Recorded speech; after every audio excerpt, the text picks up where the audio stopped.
ാണ് പ്രതിസന്ധി? നന്മ ചെയ്യാൻ ആഗ്രഹിച്ചവർക്ക്, സുവിശേഷം പ്രഘോഷിക്കാൻ ആഗ്രഹിച്ചവർക്ക്, മറ്റുള്ളവരെ ഈശോയിലേക്ക് കൂട്ടിക്കൊണ്ടുവരാൻ തീഷ്ണതയുണ്ടായിരുന്നവർക്ക് എന്തുണ്ടായി?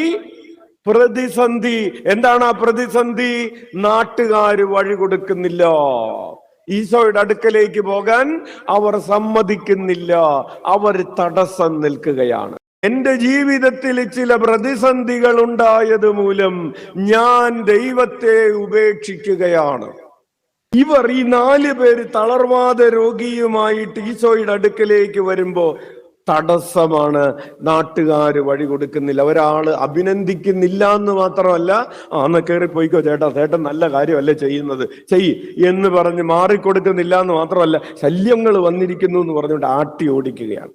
ഈശോ ഇരിക്കുന്ന സ്ഥലത്തിന്റെ എന്ന് പറഞ്ഞാൽ ഈശോയുടെ വീടിന്റെ മേൽക്കൂര പൊളിച്ച്, മോളിൽ കയറി മേൽക്കൂര പൊളിച്ച് ഇവര് പ്രതിസന്ധികളെയല്ല നോക്കുന്നത്, സാധ്യതകളെയാണ് നോക്കുന്നത്.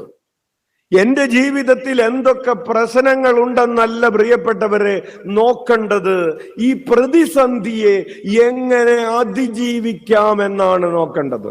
Not looking into your problems, but look into your possibilities. പ്രതിസന്ധികളെയല്ല നോക്കുന്നത്, സാധ്യതകളെയാണ് നോക്കുന്നത്.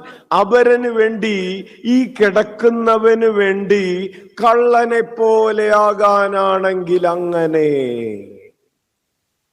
ഒരു ഭവനവേദനം നടത്താനുള്ളവനെ പോലെ ഞാൻ പരിഗണിക്കപ്പെട്ടാൽ അങ്ങനെ ആയിക്കൊള്ളട്ടെ.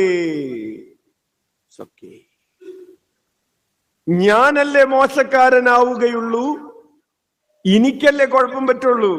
എന്നാലും ഈ തളർവാദ രോഗിയെ ഈശോയുടെ അടുക്കലേക്ക് എത്തിക്കാലോ.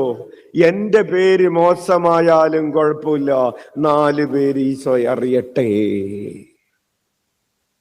നമ്മുടെ നിലപാട് എങ്ങനെയാണ്? നമ്മുടെ പേര് മോശമായിട്ട് ഇവിടെ ആരും ഈശോയെ അറിയണ്ട. നമുക്കിത്തിരി പ്രയാസം ഉണ്ടായിട്ട് ഇവിടെ ആരും ഈശോയെ അറിയണ്ട.